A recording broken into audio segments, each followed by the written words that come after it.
Welcome back. New video. What number is this, Aaron? I think 45? 45? It doesn't matter because you're not going to see this video until 2021 anyway. If Aaron has his way, Aaron won't bump these out because he refuses to quit his day job. Those darn bills, they just get you. But they always sneak up on you. I'm Warren. This is Aaron, and you're watching or listening to Movie Talk, depending on how you're consuming us. Whether or not you're watching it or listening to it, you've probably found us through Questing Chaos because we are 40% of the Chaos agents. Thomas is included in that, right? Then yeah. Well, yes, then we're 40%. We're 40% of the Chaos agents. You can find us on there Mondays, Tuesdays, Saturdays, Fridays. Wednesday, any day, just go to the YouTube channel, hit that subscribe button. But our first episode went out. Good reviews, good comments, good conversation.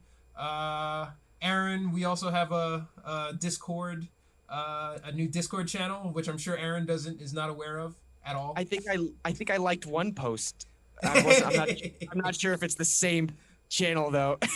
Spotting Aaron on social media is like a Where's Waldo post. Like, good luck, guys. Good luck. He's already practiced his celebrity evasion skills. But if you're watching us, I mastered them from my family. God, I wish. Facebook has just made it so hard to disappear in any significant way. And like I can't I've got this great meme, but like fuck, my cousin will know I'm ignoring his messages. If I post it, fuck. Yeah. He sees me. I know I'm not online, but he knows I'm online. Seeing as how my family will probably watch this video, I want to assure everyone that was a joke. I love you all, and I'm not trying to avoid anyone. Nudge, nudge, wink, wink. This episode of Movie Talk, now that we're kind of getting into it, is about the Boondock Saints, man. I've watched this film so many times. And in preparation for this episode, I didn't watch it at all. Like, I am totally committed to how committed to memory I have this movie. That it's just like I can't. I could see why. I'm super excited to talk about this movie because I've heard about it for so long. And I've always been a big fan of especially Willam Dafoe, and I walked away from Walking Dead with Norman Reedus. Yeah, being one of my favorite, like, at least personalities on the show, just because he bothered me the least out of everyone, making stupid decisions, So not seeing this first, I'm sure when Walking Dead came out, you saw it. Everyone's like, "Oh, the Boondock Saints guy," because I hadn't really seen him in shit otherwise. He had been in one of the Blades, I think, right? Was he the he betrayed Blade at the end in Blade 2, I believe. I only seen Blade 1, unfortunately. What? We should have a Blade episode. Oh, we should have a Blade marathon, dude. Blade is amazing. We should talk about how they're replacing Wesley Snipes with Mahershala Ali.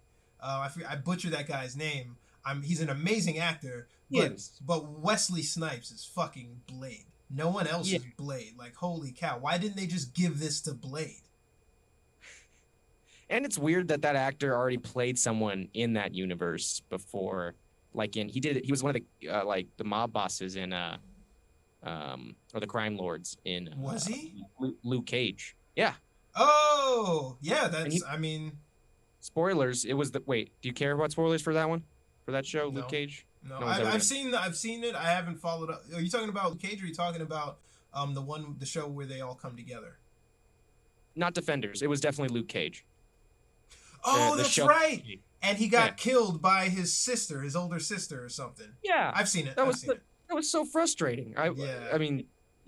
Anyway, it's also weird that they just kind of bring him back. I feel like I'm glad we ended with another segue. I'm glad we ended with Endgame, but I feel like MCU movies are definitely going to start dipping far below.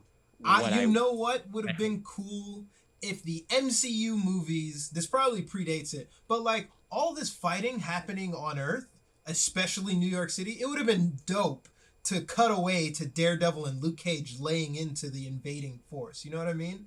Yeah. They didn't need to be a main part. In the same way, when you cut back to a flashback, you see Doctor Strange's mentor fighting, but they were fighting. You just didn't know they were fighting, and then the Hulk walks in on them doing their thing. Right? That would have been an amazing sort of like call out, like the CW did with the DC universe. That would have been just. But obviously, I'm glad you brought that up. Commerce gets in the way of good art and good like studios and IP. Like if someone just was like, Warren, we have this idea to use something you created to expand on. Can we use your characters? Abso-fucking-lutely. Cut me my check, but abso-fucking-lutely. All of it. And don't forget the toy deals. That's where the money is. That could go south really quickly, as I've expressed many times in my Ready Player One review, where the creator's just like, yeah, I'm just making money, do whatever, take the film, do whatever you want with it. Like, I don't give a shit. And that's how you wind up with shit translations from that film. Kind of what was it like it was a mess of advertisement and like nostalgia all in one in Ready Player One. It was fun to look at, but anyone I watched it with did not enjoy it on any level. Like if you read the book, I feel like you hated the movie. If you read and loved the book, I feel like the movie was an assault to your like good taste. I only looked up differences after, and it was only upsetting from what I could read, like how he gets the first key at least, or where school, like, well, I don't know much, but like how the main kid is in high school. Yeah, they didn't like allude to that at all. I didn't care about any of those fucking kids. At the end of the movie, I wanted the IOI to fucking take it. I was like, these kids don't know what the fuck they're doing. Obviously, he wins at the end and he shuts it down for 2 days out of the week. Yeah, fuck this kid. Yeah, it wasn't in the book at all. And you can imagine if dude. Stadia shut down. Wait, you're in. Oh, my bad. Okay, you're good now. Go right ahead. All right, sweet. Imagine if Stadia just said we're not going to work 2 days out of the week every week. I think their fan base would be pretty upset. I think that'd be pretty annoying. Imagine it's like darker than that too, because like entire world economies are in the Oasis. You essentially shut down the economy, and like people depending on their checks day to day. You're just like, no, casually 2 days out of the week, come out of real life and like get a breath of fresh air. Have you seen what it looks like outside? The world has gone to shit. You want me to You want me to appreciate the Oasis more? Is what you want me to do? Like, it's just fucking nuts. The first, I basically snorted up that book, but like him getting the first key really sets the tone for the second and third. Even though they gloss over it, but it like allows them to talk about the Artemis, Parzival love arc, in like a you could like the two things are happening in parallel, right? Like he gets so addicted, he gets fat, and he has to like run or walk 3 miles before he's able to like put his suit on. He like that's in the book. So you see a lot of that development more so, yeah, which is because also it's hilarious at the end of that movie when all the kids who in any real gaming situation would not be in the same town, like 20 feet, like the neighbors were. Oh, hey, random friend, here you are. Language. Huh? Yeah, dude. This is fucking crazy. And one of the best parts of the book, I mean, honestly, Warner Brothers probably didn't want to kill a kid. I get it.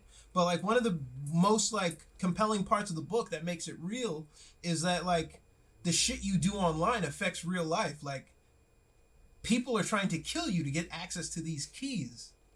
Like this is not just a fucking Easter egg game. This is like the state of the world.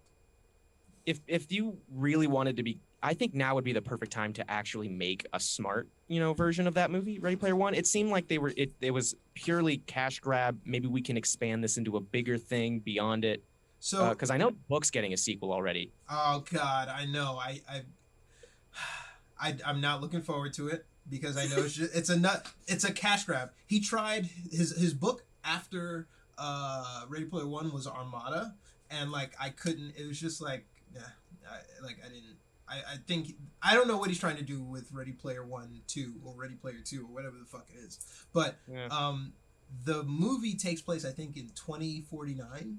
So I'm hoping in the actual year 2049, someone decides to do it right to Netflix in like a 10-part episodic or some shit where you can actually see the development and not try to. The trailer that I saw got me really excited. Ready Player One trailer. I saw that trailer during Into the Spider-Verse. That they played the Ready Player One trailer during Into the Spider-Verse in the theaters. That's a good way to get you. Theaters are an endangered species now, by the way. Remember when theaters were a thing? Sorry. Just when we were starting to get like bars in theaters too, and they could give you the drinks, just when that happens, is why we can't have nice things. Gone. I guess we're in news. So Aaron, this is I swear to God, people, this is the Boondock Saints episode. Not the Ready Player One episode, which we should talk about. We should also talk about Blade. I hope you guys are taking mental notes. We're gonna revisit these fucking topics because, as you can tell, we've got some opinions on them. I'm trying to look for like a good segue from movie theaters into like Ready Player One into virtual reality. There's really nothing, so I'm just gonna pick this one. All right. Mortal Kombat is getting a reboot. So, really, what was your thoughts on the original, the first? I think it's definitely of its time. The best part to me was the song, but I just think it's way more, and it's way funnier than it is more of a seriously. You know, how seriously can you take it? You know what I mean? I cannot take it that seriously. I still enjoy it, but I don't think we're enjoying it the same way. When it came out in the movie, it was like the hottest thing since sliced bread. Because for context, Street Fighter starring Jean-Claude Van Damme as Guile came out, and Raul Julius as M. Bison came out before that, and it was an absolute fucking mess. That movie, Raul Julia, bless his soul, amazing actor. Rest in peace, Adam Gomez. I tried looking that up. Gomez Adams. Yeah. I tried watching the Street Fighter movie after Mortal Kombat, and I tapped out. I didn't even finish it. Like it was boring to watch. So not Baron Zemo. Baron Zemo, the red suited guy, or the red. Which red suited guy from where? I think from Street Fighter. Bison and Bison. Oh, that is. Oh, that my bad. Bison. Raul Julia. Yeah. Yeah, I thought he was just so kind of boring from what I can remember. I don't think he was anything at all. That casting was like a studio being like, who are the biggest names we can get? Because it didn't make any fucking sense. Like, Jean-Claude Van Damme kind of made sense as Guile, but they didn't do anything. Ken and Ryu walking around, like, with spaghetti arms in the sleeves, like, it didn't make any sense. But, so when the casting for the original Mortal Kombat came out, that's an example of, like, people doing it right. Right? I would compare it now to DC versus Marvel. And that's how people compared it then. Yeah. Okay, I can see that. That makes sense. Processing. I don't know. So, and Mortal Kombat's one of those things that fell victim to like the cash grab sequels with like the Shao Kahn and the Cyrax. Like you could just Mortal Kombat 2 and everything after that you can just fucking burn. But the original Mortal Kombat with Shang Tsung, who they brought back for the video game, that's how much of an impact he had. He is that Shang Tsung in that original Mortal Kombat is the Shang Tsung they created as the model in the Mortal Kombat 11. And the voice actor as well. Yeah. Yeah. Okay. He is an amazing actor. He killed all the actors in there fucking iconic, man. Kano, that Kano with the eye, that is Kano. That actor died, rest in peace, but there will never be another Kano. He is Kano. That Australian guy who played Kano, he's fucking Kano. I will fight anybody who says otherwise. Sorry, I tend to get worked up. No, I like it. I love it. I love it. But I'm also realizing, you know what? Yeah, I'm remembering a lot more from Mortal Kombat than I am from Street Fighter at all. And I got pretty far before I tapped out on Street Fighter. I was watching it because I wanted to see who's the green guy with the orange hair. I always forget names. Blanca. Yeah, Blanca. and when it finally got to him, I was like, wow, this is awful. Dulcine like, was a doctor who they imprisoned and like. Oh my god. Awful. I didn't remember that at all. A great movie, Street Fighter movie, is Street Fighter 2, the animated one, where it starts off with Ryu and Sagat fighting in a field. It is absolutely amazing. There's this great fight scene between Chun-Li and Vega, where he breaks into her apartment. That movie is a classic. You guys should watch that. I don't know the name of it, but I'm sure it's appearing below as I speak right now in a scrolling image format, thanks to Aaron's amazing editing. Almost like a film reel. Yeah. Okay, I can do with a Mortal Kombat reboot. I don't care. The storyline of Mortal Kombat, the new Mortal Kombats are like, whatever. It's kind of like a paradoxical world thing. They've got new characters. Yeah, like Kronos and all this stuff. My favorite new character, and I'm sorry for cutting you off. I'm just getting super hyped. Nightwolf is one of my favorite characters, and I modeled one of my players against him, as him from the Carbon World, the Vloon guy that you guys meet multiple times. Oh, that's awesome. Yeah. Oh, I remember him. Yeah. I looked him up. I did not remember Nightwolf until now. Was he in the movie? He might have been in the later movies. I'd say I didn't watch. He wasn't in the first one. Yeah. But I didn't watch it. I like his lore. What? Oh, what is it?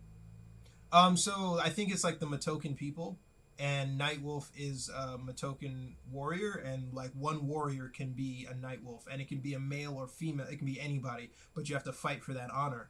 And they're like a lost tribe. And as the Nightwolf, there have been Nightwolves down the line, and like Shao Kahn alludes to fighting other Nightwolves and killing them in the past and all this other stuff.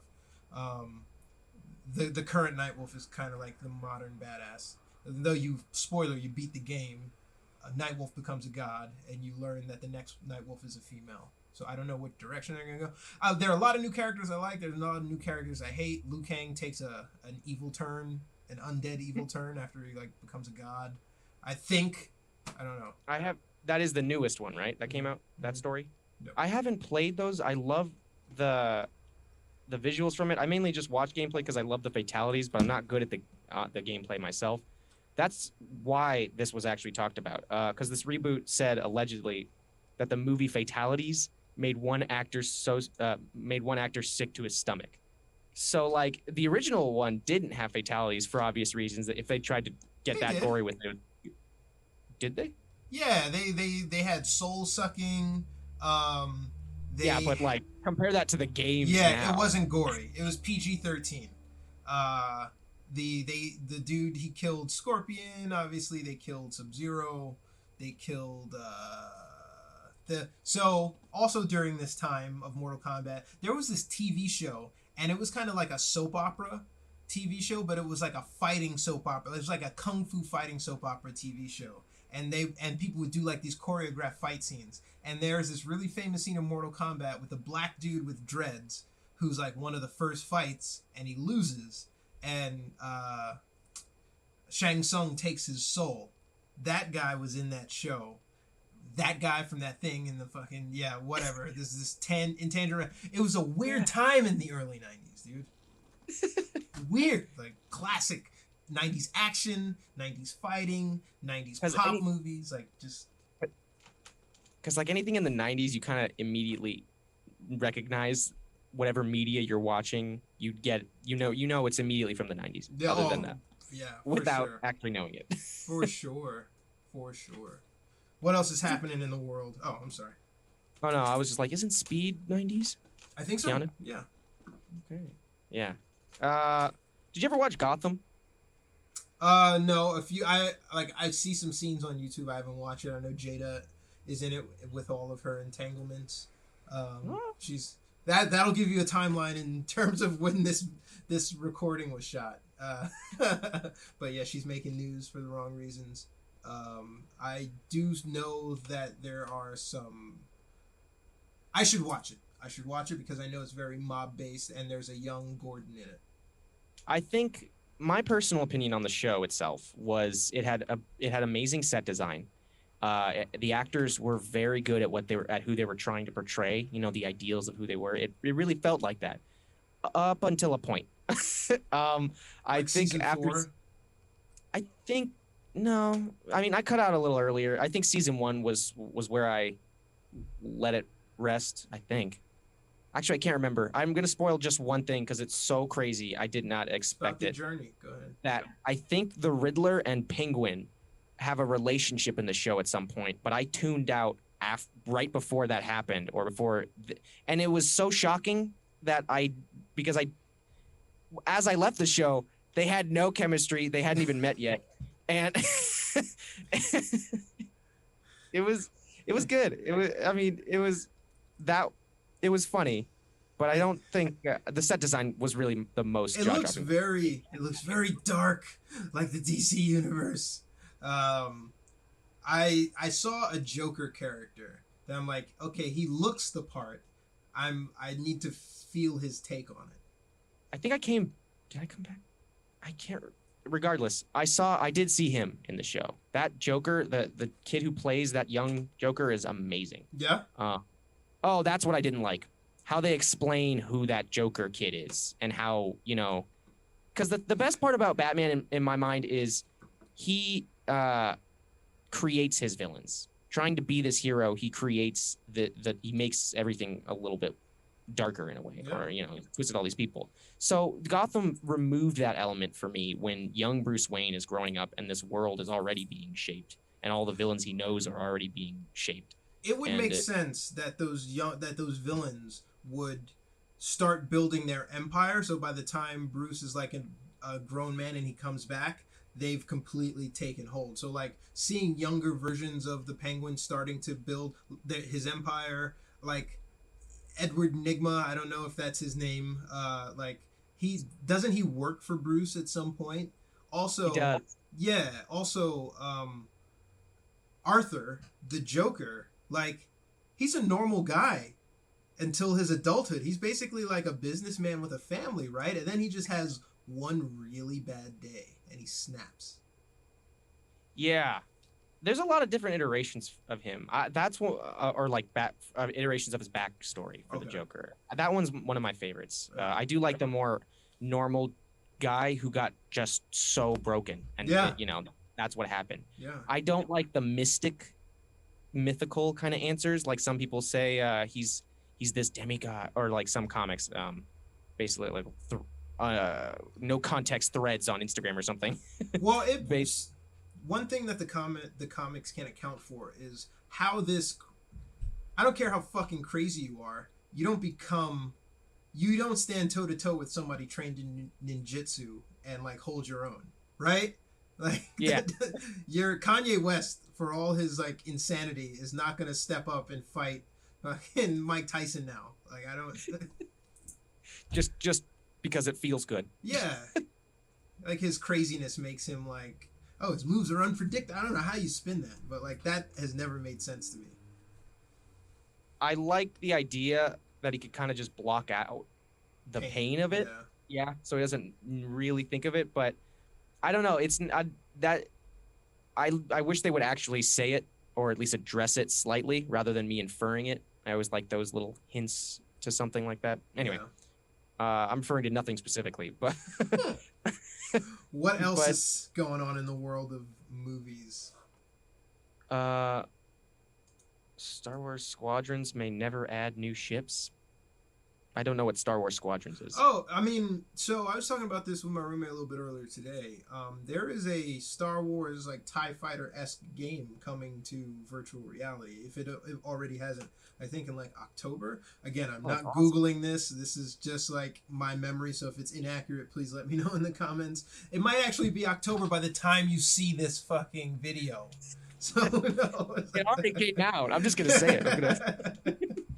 So like that might be what it's referencing, but like it's supposed to be cross-platform, which, I mean, flight simulators are like an equalizer. You can't do first-person shooters cross-platforms because PC will always win. But like a flight simulator, maybe everyone stands a fighting chance.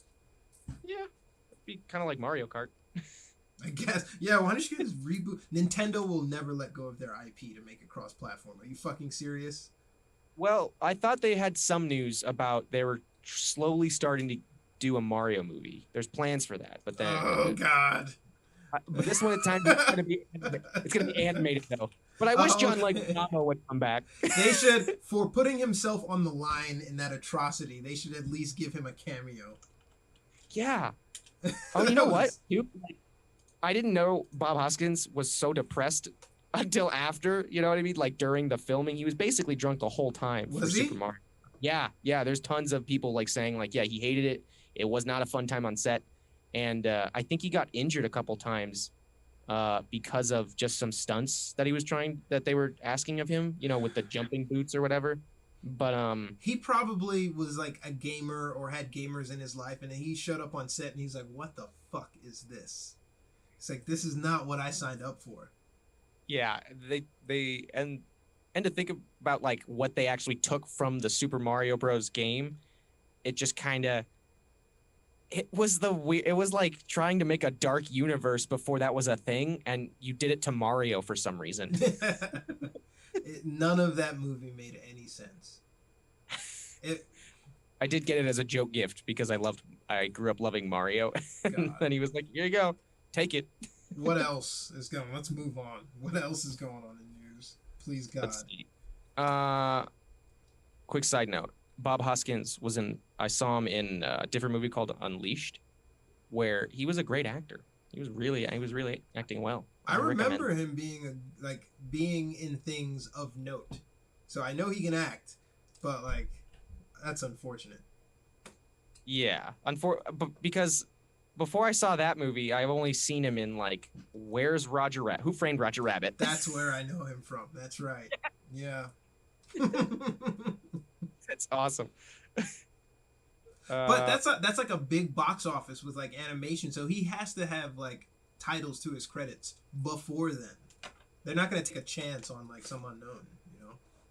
Yeah, maybe we should have a Bob Hoskins episode or something. Ooh, yeah, okay. Tag that, mark that for future reference for sure. I gotta meet the people who's searching Bob Hoskins though right now. Let's just throw in obscure tags and see where we pop up on the search results. Who knows?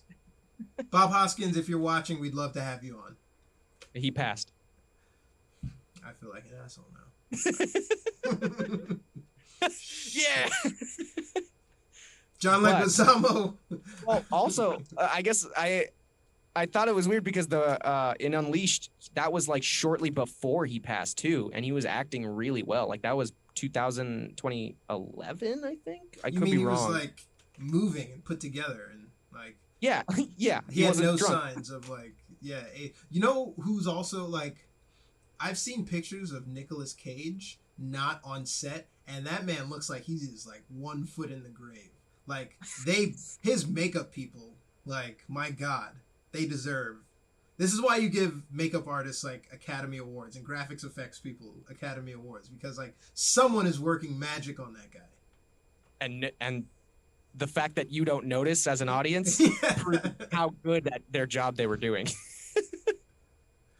What are you watching? Right now, I finished Ash versus the Evil Dead. Oh no shit. Yeah, the show on Stars. Because I started with me and Lauren got on this like horror movie trend, and we were about to start the original Evil Dead. That was a nightmare. That was the worst. It was too much. I cut you off. You came in and out. Please repeat. I'm sorry. Oh, very good. Yeah, the first Evil Dead was just too much. That was a lot. We were not gonna go into the second one immediately after the first one. It was a lot because you guys were scared? No, visually because of the effects that they were doing. Just they stood the test of time. They are nauseating to this day. Oh, like, I mean, it's like 80s. It's like 80s horror movies are some of the best, like, most graphic things in the world because, like, the CGI wasn't there, so they actually had to model a hand and put entrails inside and, like, rip it off, and then, like, you had to film it. It was great. Like, watching somebody on Hellraiser, like, get their face ripped off. Like, these are the horror movies I grew up with. This is why I'm so fucking traumatized. right? At Yeah. least I appreciate that so much more than like the CGI stuff because like I'm gonna say it again. I don't know which episode I said it, but John Carpenter's The Thing, the remake versus the original. They tried doing puppetry and they brought their puppetry for both movies, the remake and the original. But in the remake they covered it with CGI, so it looks like there isn't even a puppet there. It just it looks bad. And in The Thing, that because we saw Evil Dead first, The Thing was not as nauseating, but it was still like very nauseating, but in a compelling way. Evil Dead was just torture, was just fuck you as an audience. But Evil Dead 2 I liked more. It's a classic in how bad of a movie it is. It's kind of like Trolls 2. But like it's so weird how many of these like, and it got an NC-17 rating for fair dues, but like it's crazy how bad these movies are that become so popular, like The Room. Have you seen The Room? Yeah, we're talking about the Tommy Wiseau The Room, right? Yeah. Not Room. Okay. Yeah. Like I don't know anyone who hasn't seen it. I saw it a long time ago. I feel like I want to re-see it again, but only as like a drinking game. Which is like how I first saw it. I was too young. I couldn't drink. Have you seen it? Have you gone to you haven't gone to the theater and participated in the live action shout along, talk along of The Room, have you? Oh, hi, Mark. No, I can't. Not now, but the first time. That's awesome. You should probably take a few rips, maybe eat an edible, make sure you're in the thick of it, and then go watch it in a crowd, because you'd be like, what the fuck is happening here? It's like, why are you guys throwing forks in the air? I don't get it. Did people throw water bottles at the screen? The empty ones? People start playing football in the aisles. What? Fucking, yeah, dude, you gotta. Where'd you go? There's this one scene, and there's this one scene where this character kind of looks off, like the camera is straight on, and he like looks in the lower corner of the camera, and like people just started getting up before this part and were walking over to the lower right hand corner of the movie screen, and they were like, over here, look over here, right here, down here. And I was like, what the fuck are you guys doing? And then I saw the scene and he looks at them and they were like, yeah. It was like one big like senpai look at me sort of. You have to be there. I just butchered it, but like that's awesome. No, I got you. I'm sorry. Absolutely. I was more visualizing it. So did Lauren like it?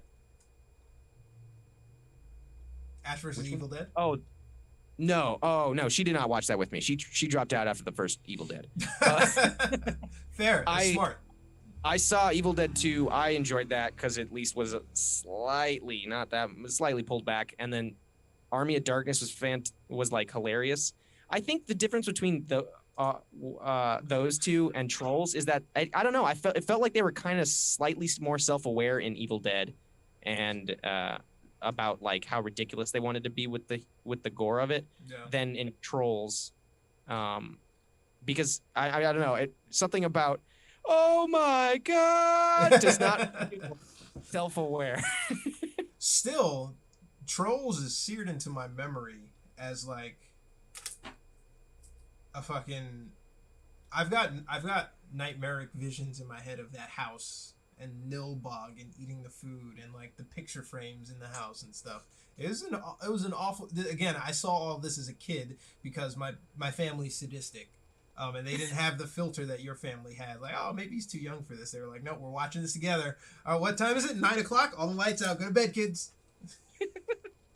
I wish there was a balance between our filters, so that way I could have. Well, I mean, you at least got classics and that you could appreciate. I still like. Now I'm kind of refreshing my my taste of film through this, actually, because a lot of the recommendations I'm figuring out these appreciations in filmmaking that they're not doing now, that I don't see in film a lot now. I feel like we need to. Bruce Campbell belongs in his own genre of film and TV, and we probably should do a Bruce Campbell episode at some point. Um, Ash and the versus the Evil Dead like that. I don't see him as anything else now. That he's just Ash. Jaraxel, or Jaxel on Xena Warrior Princess he played or something. Man, he is. I haven't seen that. God. You know what? Talking all that shit, I would love to be alongside him or have his career. This man will never win an Academy Award, but I think he's okay with that. Yeah, he's cool with it. But he commits so much. Like even in the original, he's just throwing himself around to really sell this. Like his arm is attacking himself, and even in the show, that's clearly some stuntmen at some points, but he's still, fighting deadites in the most outlandish like ways. As an old actor, it's great. It was really great to watch. There's a lot of moments that make me sick, but in terms of the deadites, but it's really good. At this point, he's totally self-aware of his own career. He has to know how much of a serious parody he is. Like, he knows what's in his ballpark and what's not. I watched a film on Netflix called Velvet Buzzsaw. Speaking of horror, actually they didn't put it as a horror. They put it as like a thriller. It's a horror film. They tried to make it like an art house horror film, literally art house, because like it's about these series of paintings that are haunted, and whoever owns them like has some issues. And it had an amazing cast. Jake Gyllenhaal is the lead, and he plays this like art house snob who's like all about the art, and he gives reviews and like can make or break your career. And obviously he winds up with this piece of art. He actually winds up going insane in this movie, and it is by the same person who made Nightcrawler. So Jake Gyllenhaal and that person teamed up again. I'm already sold, because Nightcrawler was so good, and Jake Gyllenhaal, I think that was the first movie I truly appreciated him in, because I started going back to his older films after I saw that one for the first time. And the cast is Jake. It's Rene Russo. It's Natalia Dyer, the older sister from Stranger Things. She just has like a horror film's look, right? Like she just like, where she's gonna happen. Her character is really unfortunate. Like nothing happens to her character, but she is, man, like if that's you in the movie, like rethink your life. John Malkovich is in it. Oh, I love that guy. Yeah, dude. And then Daveed Diggs, the dude from the Bay Area film, from Hamilton, but also from Blind Spotting. Oh, yeah, dude. He's great. There's one. No. Actually, I think does he do music as well? I think so. Because I saw his face in a really. I'm gonna send it to you later, but there's a music video he did, and it's. I mean, the topic is like kind of morbid, but it's about like him running home because there's an emergency, and I'm not gonna. I think finding out what the emergency is okay. Part is a of spoiler. So fair. It's just, this one I just want you to experience. There's probably a clip of the music video, but I'll put a link to you and maybe in the description part. So this movie started out. It's one of those things that was like, oh, these are weird, eerie coincidences, and then it just goes straight horror film. So I don't know what the fuck they decided to do, but it's definitely a horror film. It is not a thriller. It's a slow burn horror film, but it's horror films are ridiculous. It's ridiculous, but it is a beautifully shot film. It is a good horror film. It's like production wise, it's like great. I'm down for that. I like when you can make the horror look really cinematic. Is it just me, or do like horror films have like some filter where you're like, okay, like prepare for the ridiculousness, right? It doesn't look. It was imagine if like No Country for Old Men like had arms poking out of the wall, right? Like that's kind of actually it felt like it. It felt like it. The new It. It felt like it. Oh, okay. Is that a good thing? In terms of like the horror film factor. So, but why they would label it a thriller on Netflix and not a horror is what I guess I'm hanging on.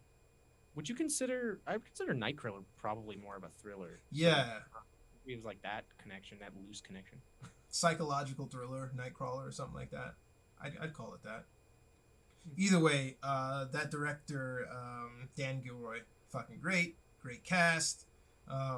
That's what I finished this week. I remember you bringing it up at one point, and I already added it to my queue, so I'm definitely gonna check that out. Do you feel primed and ready for quotes? Let's do this. Yeah. Famous last words. Okay, you ready? Deep breath.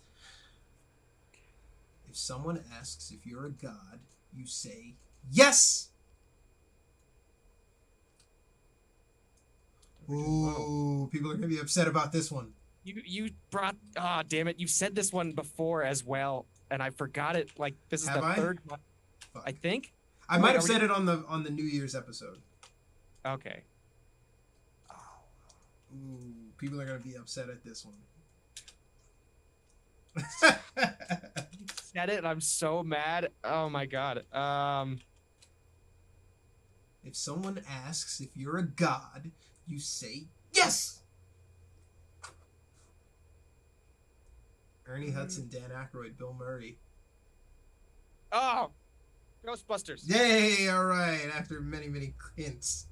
I've seen it. I love that movie too. I hate that. Give me one. Hit me. All right. Let me look through the old notes as I try. He's Googling them right now. No, I have. Aaron doesn't prepare at all. No. I have so many more to that. Oh, you spoiled it for these people. All right. We're just going to break it out. No worries. I'll censor it so that way they'll be like, yeah. It's our show. We do what the fuck we want. And I won't censor that. Roads. Where we're going, we don't need any roads. Back to the Future? Yes. Yeah. Classic. Okay. I like where your head's at with that quote. I got one for you. What would you say you do here?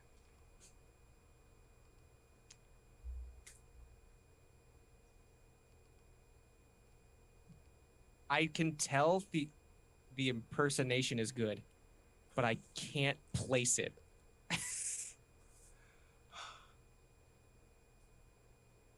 Say it again. Maybe I picked the wrong quote from this movie.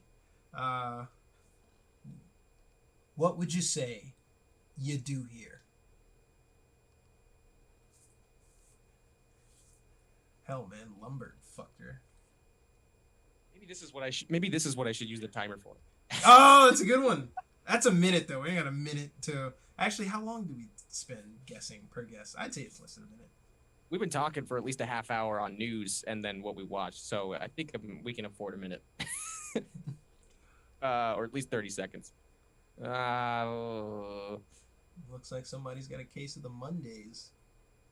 Garfield? No. Office Space. Come on. I haven't seen that one forever. Why did you say the stapler line? You want me to do Mort? Okay. Where's my stapler? To bring it back. If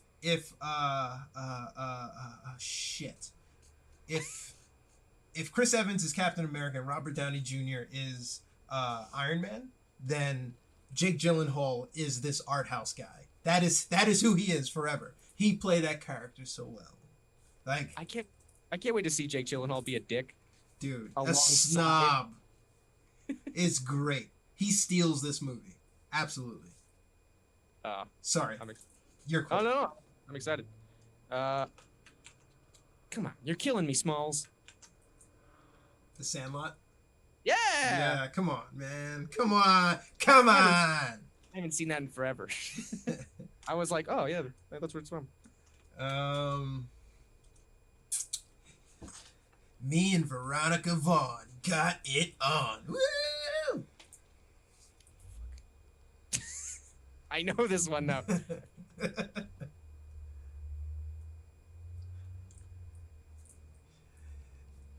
Make out with you? No, I don't want to make out with you. Superbad? No. Kind of in the same vein, but nah. Give me one actor. Adam Sandler.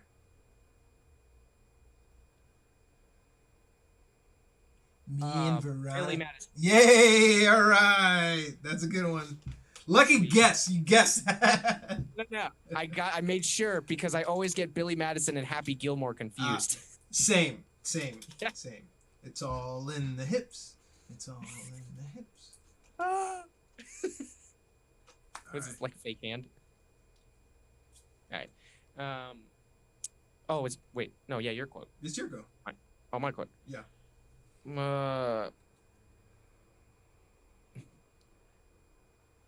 Our object collisions budget is $1 million, and that allows us to track 3% of the sky, and it's a big ass sky, sir.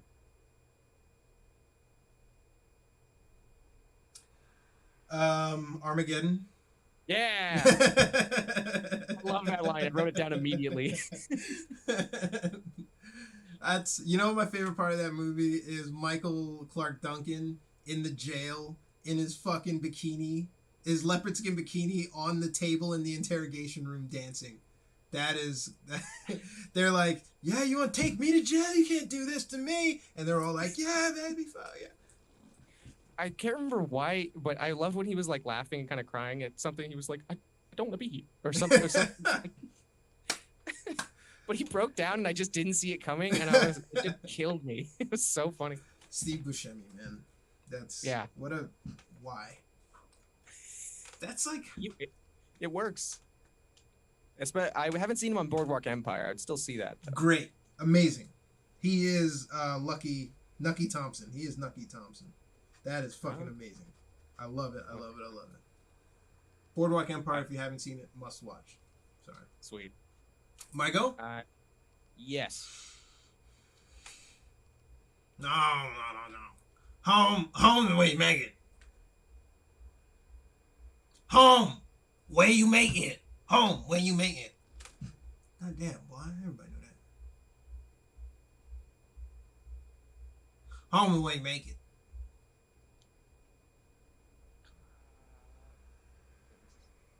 Is this a Tom Hanks movie? Damn it. Home, where you make it. Home, where you make it. God damn, boy. I love when your quotes fit the situation. That is actually in there, yeah. Damn. Guy likes to see homos naked. Don't help me, man. I like to see homos naked. Yeah, you like to see homos naked. No. Home, where you make it. Home, where you make it. Another Adam Sandler one? I think the timer went out. Joe Dirt. Home, where you make it. I haven't seen that. I think I started it, and then I never finished it. David Spade is a fucking god. I love him. I always loved him more though with Chris Farley. I tried getting into him on his own, but I liked him in some sitcoms, and Joe Dirt just didn't speak to me. He's a really funny sort of stand-up actor too. The thing that always perplexed me. I haven't seen stand-up. Sorry. I'm just thinking about a few anecdotal interviews and award show moments that have just you could tell were improv, but fucking hysterical. He's always got that dry wit. I love it. He even has a talk show, I think, right now. I've seen snippets of it. In the talk show, does he go over all the famous hot celebs he's dated and banged? Really? Dude, he's attached to look at that guy, and then look at all the women he's dated, and then you're like, what? Is he actually bald, or was that just a joke in Tommy Boy? That was a joke. Damn. That was a joke. I literally, to this moment, thought David Spade was actually just toupeeing it. Really good toupeeing it. You're up. I abandoned my child. I abandoned my boy. There will be blood. Yeah. That was a great impression. That was actually fucking amazing. I would have gone all red-faced like he did when we started screaming at that scene. My boy! Dude, Good. that revenge at the end in the bowling alley, that was like kissing. Yeah. Chef's kiss. Beautiful. I immediately like kind of rewound it like back again and just rewatched it. I was like, what the? Dude, we are 50 minutes in. We haven't even started about the episode. But that's okay because there are no rules here. We make our own show. We don't have a hard out. But what we are doing is something new today that I thought would be a great add-on. Maybe we only do one or two, given the time crunch. But I thought it'd be funny to give Aaron some scenes, or I thought it'd be fun to give him some scenes out of context. He might not know. I was thinking, but I think this will be funny. He's going to do a cold read, and I'm going to be the casting director, and I'm going to give him some directions. And in this, he's just going to read it, and the goal is to, well, let's just get through the first one. All right, you ready for this scene? In this, I want you to play serious motivational music. As if, you're trying to convince people to adopt your vision. All right? That's the music I want you to put in and edit. Serious sort of motivational music. And scene. The quarterback, 2 receivers line up to the front, 1 to the right. There's a flanker lined up to the left behind the quarterback. He gives the ball. No, he doesn't. He doesn't get the ball. The receiver goes all the way over there to the left. Once the quarterback has the ball, he fakes to the left. No, he fakes to the right. He doesn't fake. He thinks about faking. He pretends to fake. Beautiful. You just read a Henry Winkler scene from The Waterboy as Coach Klein. That was masterful. I really felt the presence there. I hope it was inspiring. I was convinced. I was like, let's run this fucking play. I'm trying to remember this. All right. Now, based on that direction, you see what it is. A comedic scene read dramatically and vice versa or whatever. But we're gonna flex our acting chops here. And Aaron's got a scene or a script monologue for me to read. Set the scene. Let's say what kind of music you're gonna play, or we'll be playing over this, and then I'll give my read. Okay. I want you to imagine you're with a loved one, and you're trying to deliver this message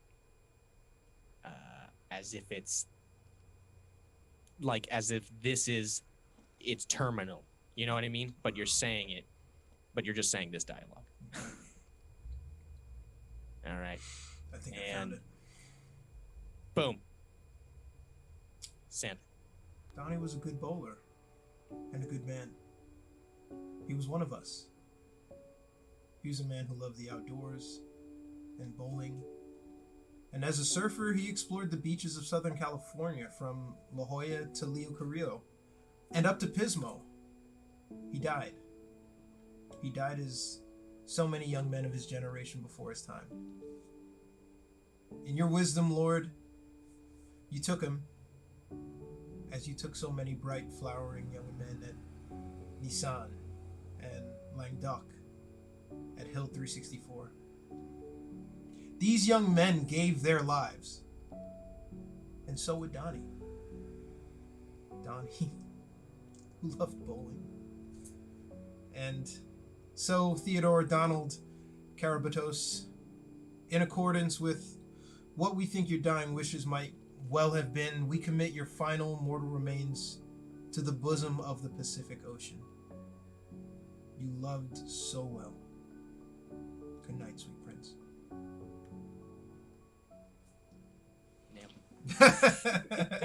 That's Lebowski, isn't it? Yeah. I don't remember the specific scene, so I don't want to say I cheated. I don't remember the scene in the delivery. I'll put it like that, so I won't say I cheated. I don't think Yeah, I don't remember their exact delivery. I think they were. It was. I think you were different, because it was basically. Wasn't it Jeff Bridges? Yeah. Was it Jeff Bridges?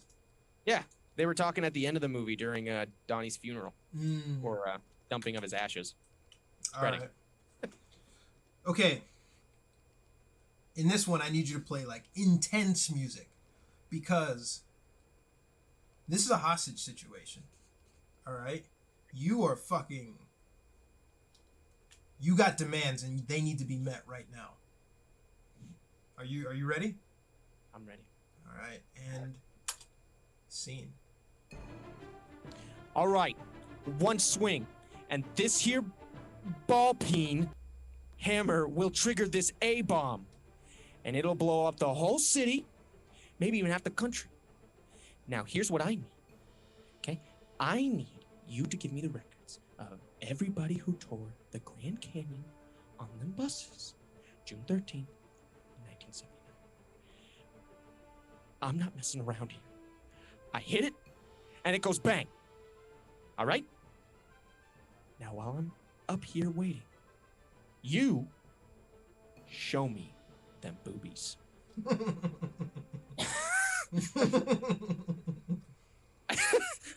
Joe Dirt. Saw the end of it, and I was like, "Oh, I better really be serious about this." So he has no idea of the scene, so he's just reading it through on the first read. That was a pretty good pass. I mean, you started nice. You kind of the middle got a little dry, but I felt the boobies. That's for sure. That's what she said. I felt the boobies. All right. Gotta leave them wanting more, just like boobies. All right, one for me. Come on. Give it to me. Hit me. Okay.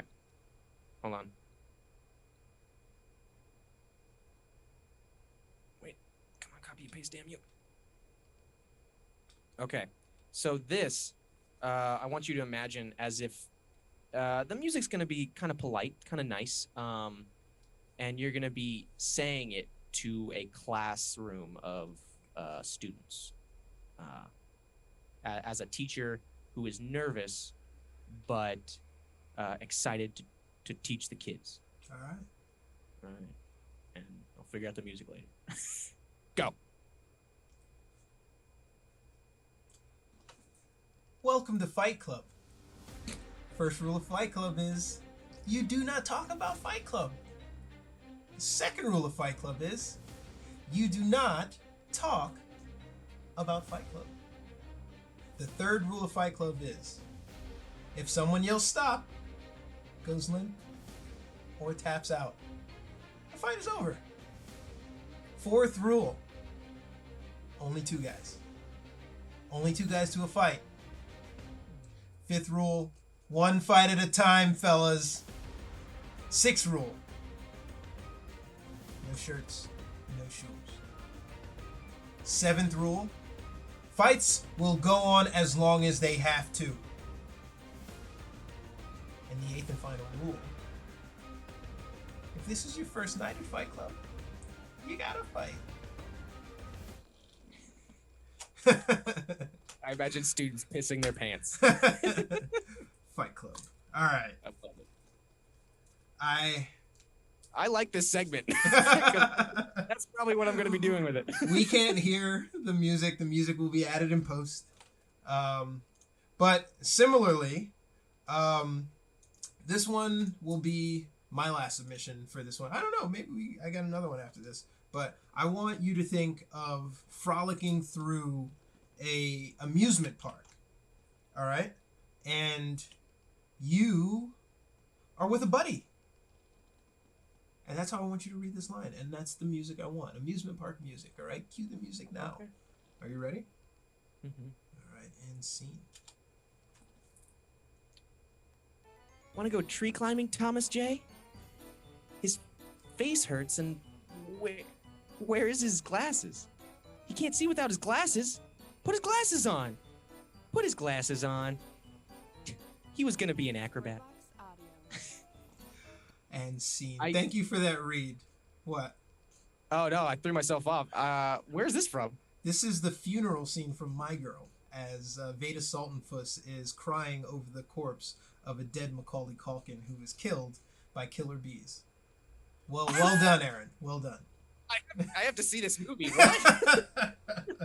This actually was the first movie scene to like bring me to tears, and your acting has just done the same as well. I was so moved. Thank you for that. You're welcome. All right, last one, or maybe last one. I don't know. This segment's gone pretty quick. I'm liking this segment. Let us know if you like it in the comments. Go. All right. Well, yeah. Let me set the scene. I'm kind of just curious to see how you do it, but I want to say you are professional, and kind of like a Brooklyn. No, I keep going to New York as an accent. You're a professional. I'd say you're one of the managers. You know, you're kind of like I'll just say police captain. That kind of, gravitas. diction. All right. Yeah. Okay. And then the music will be. Who am I addressing? Am I addressing anybody? You're addressing all. Yeah, you're addressing. What's my motivation here, director? As I cut out 15 minutes of me thinking.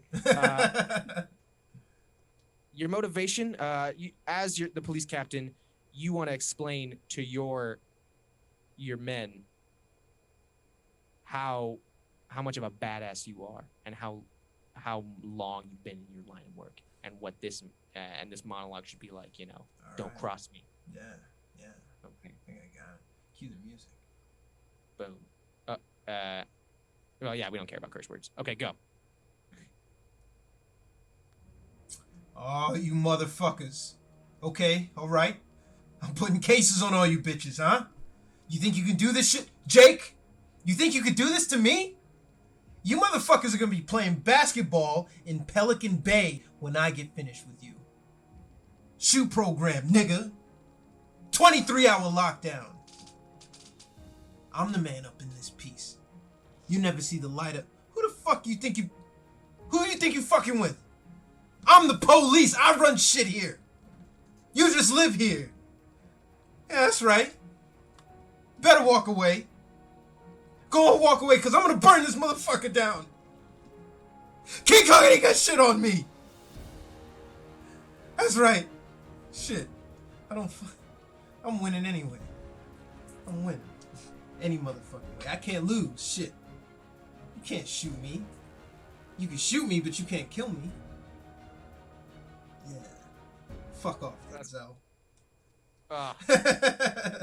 Yeah. Training day, yeah? Fucking awesome, yeah. That's great. I don't think Denzel teared up at the King Kong part. Well, he should have. Yeah, he should have. The fact that I was like, oh my god. I was way more entranced. when he said it, it made me laugh. But maybe that might be because of the meme as well.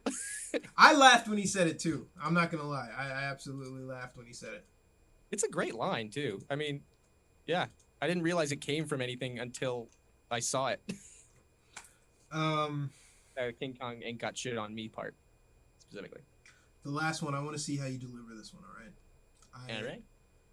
I need you to tell a bedtime story to your daughter. All right? Okay. Lullaby. Think lullaby music. That's what you guys should be hearing right now. Lullaby music. As Aaron delivers this to his little girl during bedtime. You ready? Bring it. And scene. Okay. They exited out the front door. They had no idea what they were in for. Now they're staring at 6 men with guns drawn. It was a fucking ambush. This was a fucking bomb. Dropping on Beaver Cleaverville. For a few seconds, this place was Armageddon. There was a firefight. I think Willam Dafoe would be honored to have you read that. Do you know where that's from? That is a great segue. I do. Boondock Saints. One of my all-time favorite scenes of any movie is his like that retelling of what happened. That was I love. Are we gonna jump around right now and as we're talking about Boondock Saints? Jump around. I don't care. We're talking about the movie in general. Sweet. Okay, good. Because as the movie went on for me, the first time I saw it was I've only seen it twice, but the each action scene always had something different to appreciate in it, and the fact that that one was Willam Dafoe's just dissecting what happened during the crime scene, brilliant. It was so interesting to watch. And he commits so hard. He was every time he wasn't on screen, I missed him. Oh my God, yeah, and he stole every scene he was in. Let's put into context what exactly is happening here, right? In this little quiet, sleepy residential neighborhood, there are cops cordoning off a police area. There's this one federal agent who's sweaty, disheveled, his shirt's undone and his tie's coming down. All of a sudden, in the middle of this police investigation, he pulls out his 9mm and he starts screaming and firing shots into the air, right? Because that's exactly what he's doing. He's telling this story to Boston PD and he's like, fuck. And like the neighbors must be like, what the fuck is that? After having just listened to a firefight on their doorstep. Yeah, if it was like 2020, I think someone would have been recording. Can you imagine that cell phone footage? Like, yeah, it's hilarious. Additionally, one of the few times in the movie where Detective Greenlee was right. If you caught that. So the entire movie, I remember. He's giving the detective shit. He's like, this, it's this big guy who's crushing people, or like, how many bodies are in there? The Boston guy's like, I'm not going to get his fucking coffee, He's like, you're going to tire yourself out looking for these guys, They're 500,000 miles away by now. So when Willam Dafoe is doing that scene, and he's like, there were 6 men with guns drawn. It was an ambush. And then as he's coming down from his high, Greeley is like, what if it was one guy with 6 guns? And Willam Dafoe just looks at him like, shut the fuck up. It absolutely was one old man with 6 guns. I forgot about that. Yeah. That's cool. There's so much. The rewatchability of that movie is 100%. Yeah, because like the scenes just stand on their own. Like they're just amazing to watch, especially and I think this is probably why I didn't see a lot of movies that, I mean, I guess every movie has its own flaws in one way or another, but some movies, like the good outweighs any of the problems you have. Kind of, I would like to say in Michael Bay movies, but more often in my mind. But anyway, well, that's a different episode. On Boondocks, with this one specifically, like the one scene where the rope breaks from the elevator vent. Oh yeah, rotating. Yeah. I could not stop thinking it wasn't connected to anything. But then I quickly forgot as I saw them just laying out the room. You know what I mean? Yeah. Like, what was the rope tethered to? Nothing. It was wrapped around his body, wasn't it? Yeah. It was like perfectly harnessed to not kill either of them and sustain their weight. It was crazy. In reality, what should have happened is they fall through the roof, they break their necks because they land head first, and then the Russians are like, what the fuck is this? This is absolutely insane. Cue the Curb Your Enthusiasm theme. Rocco, he is one of those characters that I wish I could pack up and put into other movies. Is that the long-haired dude? Yeah. Wait. He's the third Boondock Saint. Yeah. No, he's not on the poster. I had no idea that he was going to be as involved as he was with those two.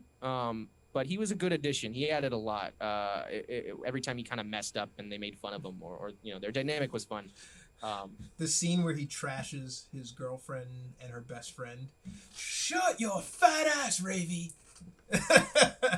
I can't go to the store without running into 9 guys you fucked. That is classic. True burn. That line fucking sucks. I specifically remember shouting that to friends in high school. That's awesome. Such a quotable fucking movie. Maybe, yeah, I was like, where do we start with this movie? So there's so much to digest. I'm not going to give anybody a synopsis. This is just us having a conversation about it. There's tons of cult things online and director's takes and backstories and things Even of a that sequel. nature. We won't get there. We won't get into that. I just wanted to bring it up just to see your response. I got my answer. We're not going to talk about that. Ron Jeremy is in it, the famous old man porn star. Oh yeah. What did he do? He plays like an Italian maid man. He's like a lieutenant in like Giuseppe's army. Was he there long? For some reason, I'm not remembering him. He got killed in the sex club. You know, he's fucking jerking off to the fucking titty dancer in the center of the room. Yeah, probably something not good's gonna happen immediately. I love Rocco, that character. Like, that movie could not be made now because of the scene where he sexually assaults the sleeping stripper, right? Like that was like comedic. That was high school bro laughter. I laughed my ass at that. But like I could see people being outraged by that now. I mean, I can see anyone being outraged by anything. I think, in my opinion, when I thought, because I did see it more recently, it didn't bother me because they kind of painted him. They didn't paint him they didn't put him in a positive light. And the second the brothers walked in, it was weird for everybody. He's like, the person you would expect to do something like that. Yeah, absolutely. And then he's like, "Oh God, I gotta make up for the tit thing," like because they catch him groping this stripper in the middle of doing. It's okay. That character, I love that guy. Even his death was like, I don't think he made any other movie. I think he was in Boondock Saints 2, unfortunately, but I don't think he did like anything else. I was in Boondock Saints 2. Let me make sure I know that before I start spewing. IMDb. I will say one thing. Well, when he killed the cat, I did not see that coming. Yeah, he's in 2, but so are Norman Reedus and so is the original cast. But still. Oh, time has not been well to him. But I thought he was a completely different actor because he looked like someone, but no, not the same dude. But I somewhat laughed when he accidentally killed the cat. Oh yeah, that was hysterical. That was just like out of left field. It's like, you're fucking really, what? I will shoot myself in the fucking head if you could tell me that cat's name right now. What color was it, bitch? Dude, that I love. No, go ahead. Anything Willam Dafoe did, I think it could be made today because Willam Dafoe's character was gay, and he said some offensive things, but under the guise that he was on the side of it. You know what I mean? Like, it was supposed to be okay only because he was a part of that community. He called his sex partner a slur after he got finished having sex with him, just because he didn't want to cuddle. Like, this movie is pretty crass, man. There's a lot of jaw-dropping moments because now that I'm thinking about it, because all of these moments are like, oh my God, like you don't see them coming. For some reason, I feel like I should be following this director, but because everything, Duffy, I think because I don't know what else he's done, but I really loved how this movie got you off guard, when you didn't expect it, and when you when like the brothers was having a funny dynamic. They were really good at not making it feel like a jarring tone shift whenever they went from action to comedy. You know what I mean? It wasn't like, let's ruin this by telling a joke. Let's make this joke work. Instead, let's make this joke work with the scene and the action. And it fits so well. It really does. It definitely does. Like, the gravity of the moment lends itself to the comedy and vice versa. I wasn't taken out. Even, like, the stuttering fucking bartender, right? Like, that gets evicted when those first Russians come in. It's like, the guy with Tourette's, and he goes and visits them in a children's hospital, and he's cursing up a storm, and then the Boondock Saints have to like assure the kids like, he's not talking to you, don't worry, that's just the way he is. I barely remember that part for some reason.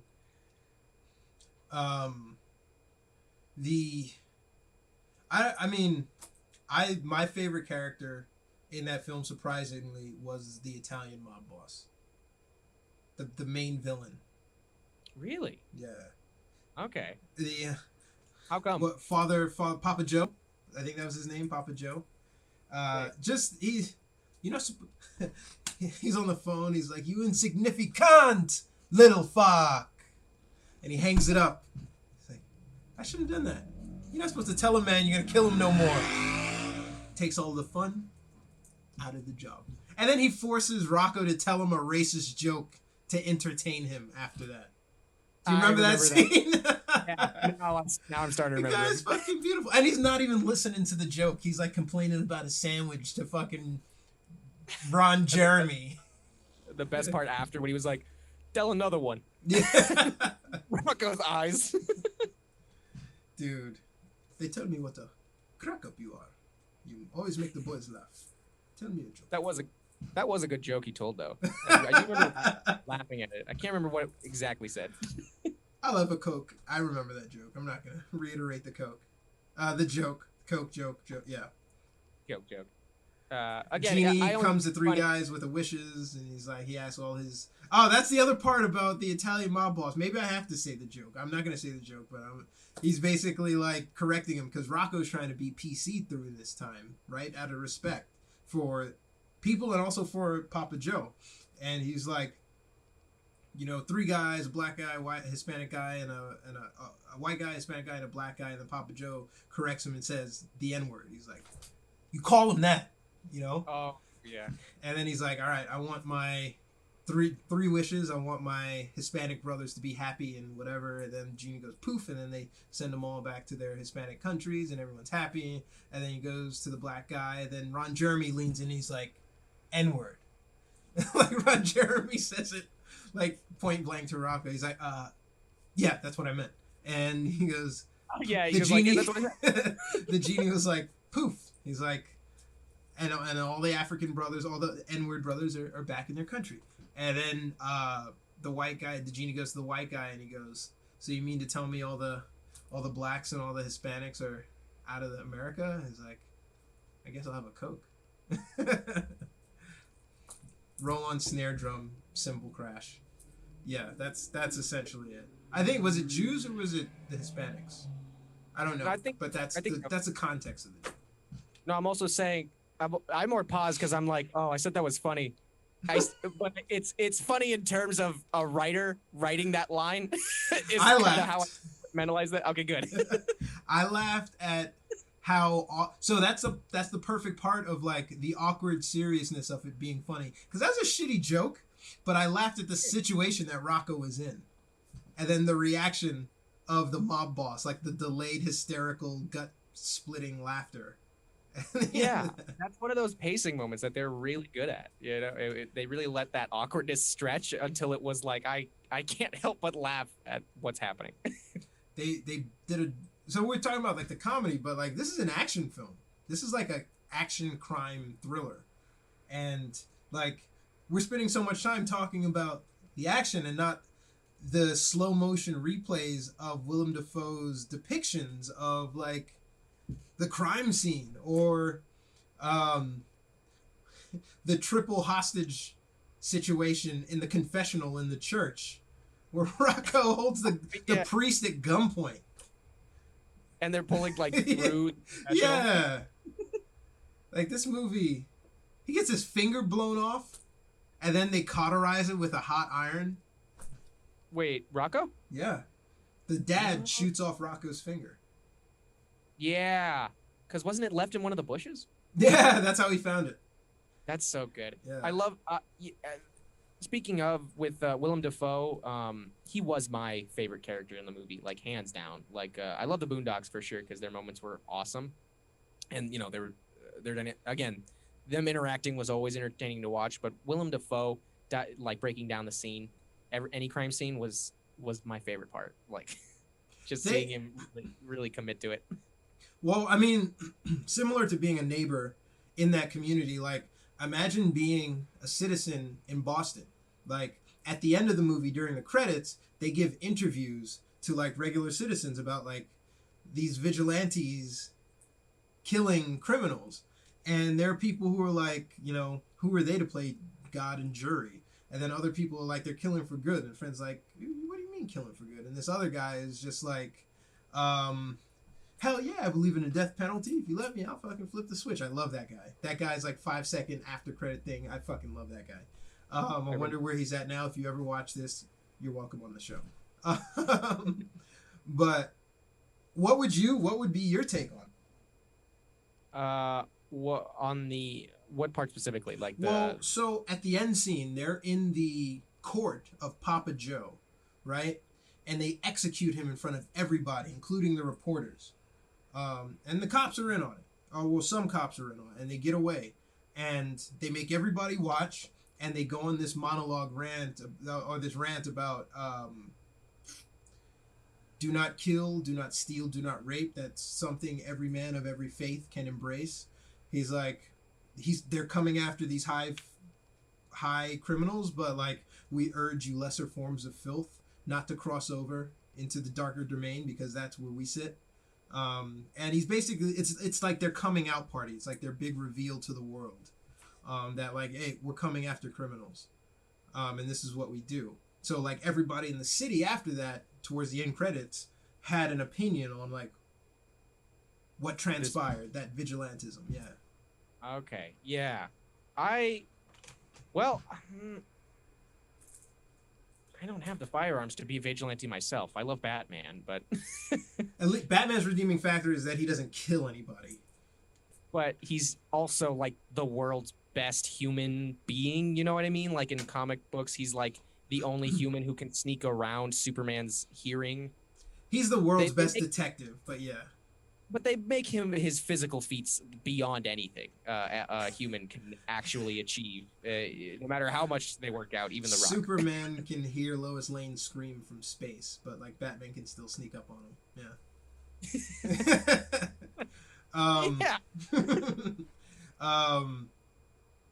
I don't know.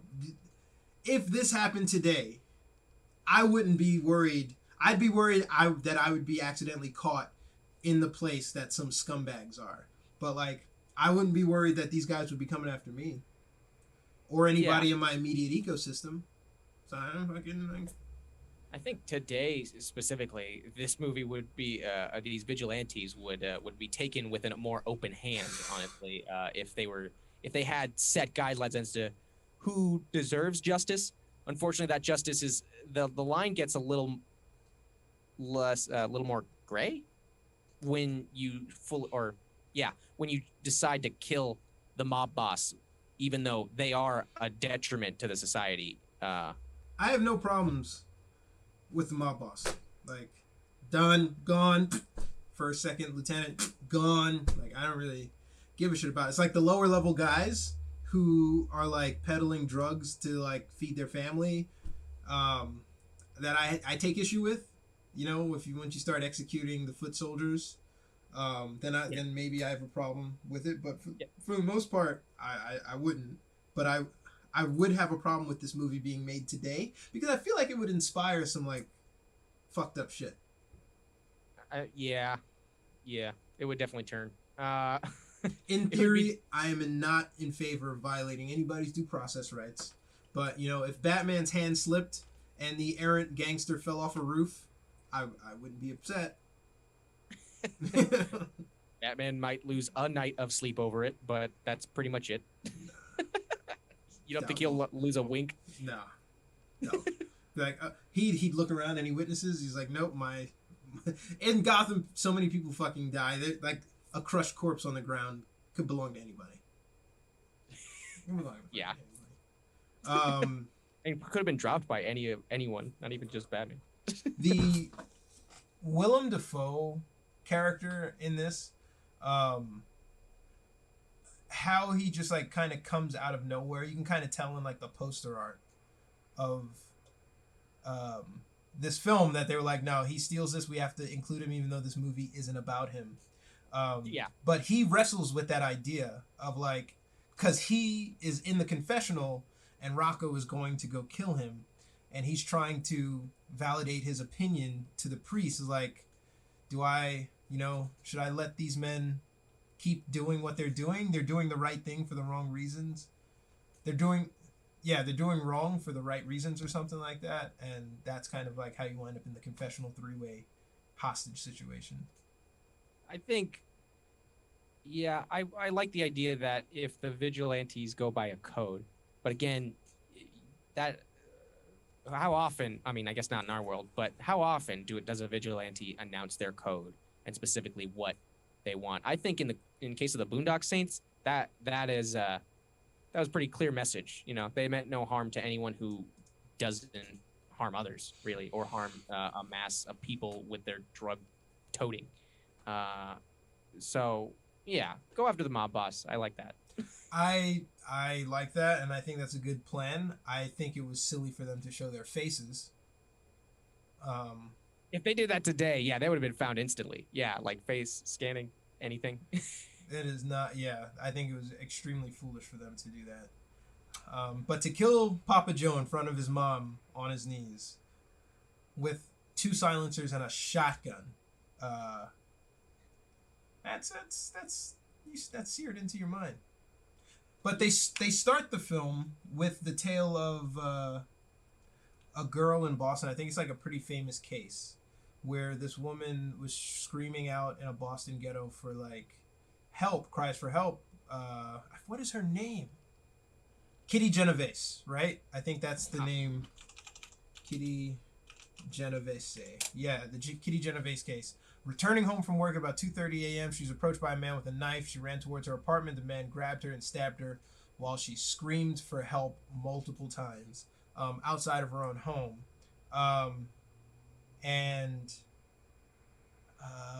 Yeah, no one came to her aid.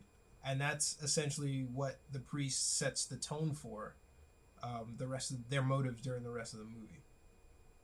I'm going to rewatch it again.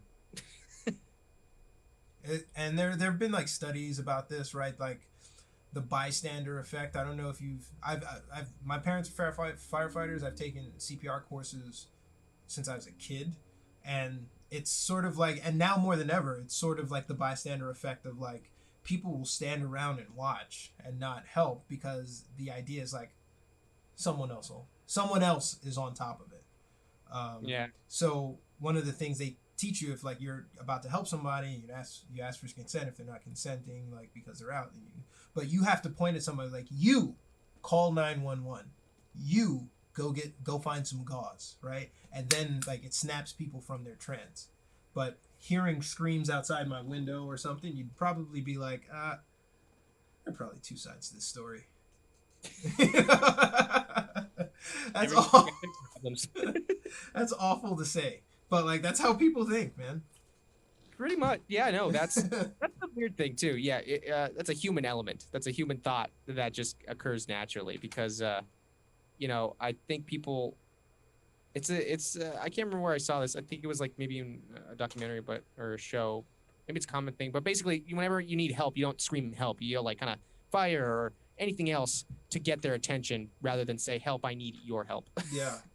Yeah. It's fight or flight, isn't it? Most instinct isn't to fight for most people, I guess. Somebody's screaming help. I'm like, no, I got a call in about 15 minutes. I don't know if I can be helping you.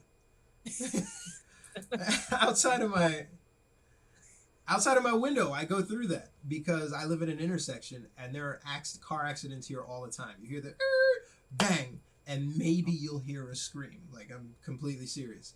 And I'll look outside my window and I'll be like, okay, there are people rushing to this, or people are helping, or like this is a scene and things are going on. Like, let me document or let me call.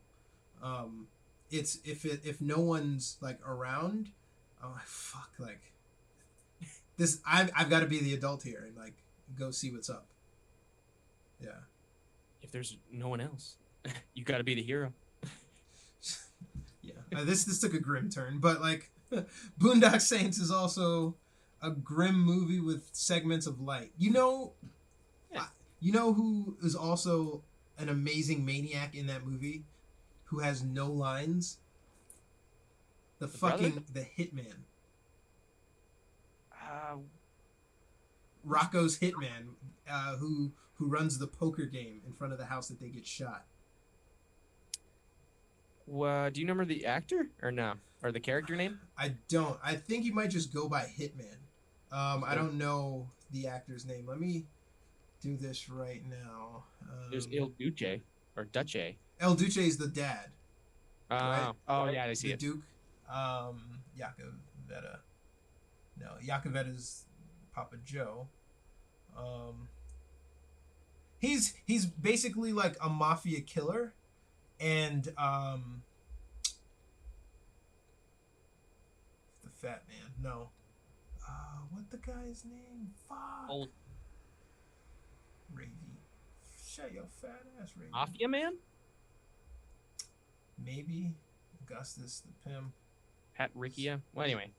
So he's basically, if you Google like Hitman or something, like the image of the guy, he's burning like a carpet with a body in it in a dumpster, and he's staring Rocco in the face the entire time. He's like waiting to see if he'd flinch.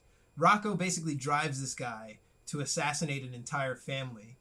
The guy's giving off fucking maniacal vibes the entire time. He goes to the house, he kills the entire family, and the scene cuts to after Rocco's telling the story about like the next target they should hit. He's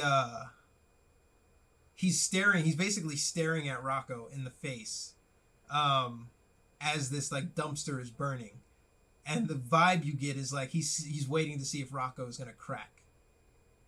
This guy was like, he had no words, but he was intimidating, man. What the fuck is that dude's name? I can't remember. Is this? I see one side actor. No, this is Boondock Saints too. Nah, I don't know. Boondock Saints Hitman. Google that.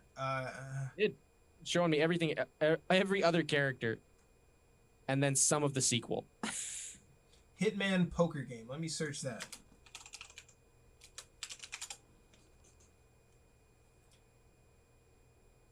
Papa Joe contacts a hitman. He had a hat? He did have a hat. He was wearing a long trench coat. And he was wearing sunglasses. I think I found him. Okay. Yeah, he just has a top hat and a long trench coat. Yeah. He doesn't say anything. And he sticks his gun in through. So, like, the shooting is happening in his house in the garage. And he's in the toilet taking a shit. You remember that? Yeah. And, like, as the bullets are coming through the wall, he's, like, super calm. He doesn't flinch. He gets up and he pulls his pants up and he takes the towel rack off the door.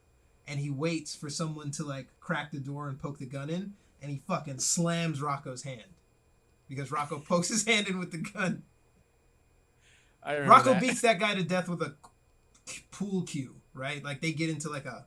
Oh, yeah. Yeah. Like a ball.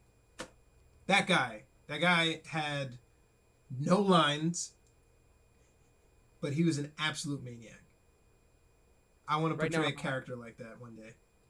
The only scene I could find of him on YouTube from Googling it was him, he's like shooting up the house while Rocco's outside just having a cigarette on the car. Yeah, just like waiting. Papa Joe used him as the driver. Actually, yeah, he's getting the person in the carpet right now. That's the... Dude, that, like... Boondock Saints could have had so many... Troy Duffy only did 3 movies, one of which was Boondock Saints 1 and one of which was Boondock Saints 2. So that guy basically hung his hat up. He was like, I'm done. I created a masterpiece. It's over. But, like, they could have expanded on so many fucking characters in that movie. Everyone could have had their own movie and it'd been completely watchable. If it was made today, it definitely would have been the Boondock Saints universe. Absolutely, it would have been. Oh my god. But yeah, I think we've wasted enough of everybody's time talking about everything but this, how awesome this movie is, because this movie stands on its own. I don't know what else to say about it. Yeah, if you haven't seen it, I recommend it because it's a, you know, it felt different than other crime family movies. You know what I mean? It didn't feel like the not run of the mill, but it felt definitely like its own thing. No. I will rate this. I think it was a pretty high rating. I'm gonna call this a 95 out of 100. I love this movie. Yeah, we're doing hundreds. Yeah. I'm sticking to 90. We should have fucking handled that at the beginning. What the fuck do you mean? 90. We said there's okay. That's a B.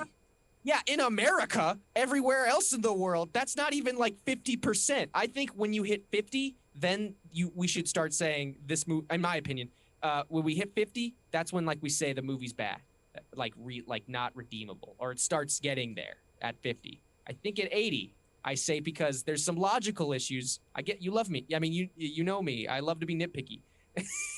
So like we said, when they fall out of the air vent and they're hanging there, and there's just ropes. I mean that's the only one I'm thinking of right now. They did show their faces at the end. I feel like even in that time, they would have been found at some point. Okay, and so forget him jumping off the roof holding a toilet and landing on a guy. But in that scene, you can see there's an error. All right. I mean, it's a production error, but it's not like a complaining thing. If I give everything 90s, Warren. All right, man. No, that's all right. Stand by. I appreciate you. Stand by your rating, even though it's dog shit. Okay, whatever. I think I rated it higher than Armageddon. Wait, no, not Armageddon. Did we rate Armageddon? I rated it higher than Demolition Man, I think. Which is fair. I think it gave Demolition Man a 90 or something. Whatever. Yeah. All right. Thanks for watching. Let us know what you like, what you dislike. We're going to come back with more of these, and we're going to talk some sense into Aaron about his movie taste. I'm Warren. That's Aaron. This is Movie Talk. Any parting words for our guest, sir? What would you rate it? And if you're in the comments, what would you rate it? And I don't know. Suggest stuff. We're still... we're not looking at suggestions right now, but we're taking them. Oh, yeah. What do we got? We got Bruce Campbell's career. We've got Norman Reedus. Norman Reedus, yeah. I mean, we got a lot of options.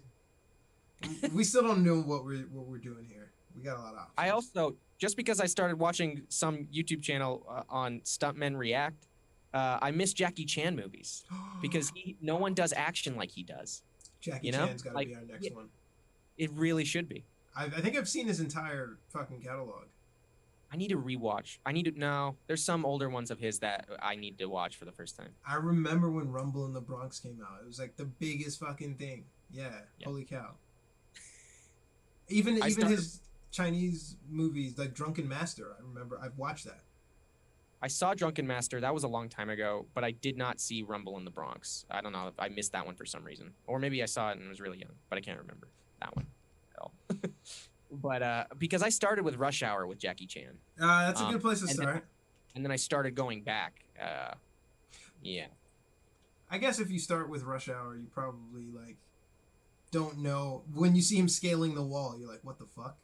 Or like, disarm the police. Anyway, we'll figure out what we're gonna talk about next. Unless you've got some input, let us know in the comments below. Catch us Mondays, Tuesdays, Fridays, Saturdays. Whenever you see us, catch us on Quest and Chaos channel. Thanks for watching and listening. Bye. Yeah. So, and there also happens to now be a bard on board, and there is a jazzercise montage that happens. Can I be Gene Simmons? Can I be Gene Simmons? I think you mean Richard Simmons, and I hate you so much for mixing them up.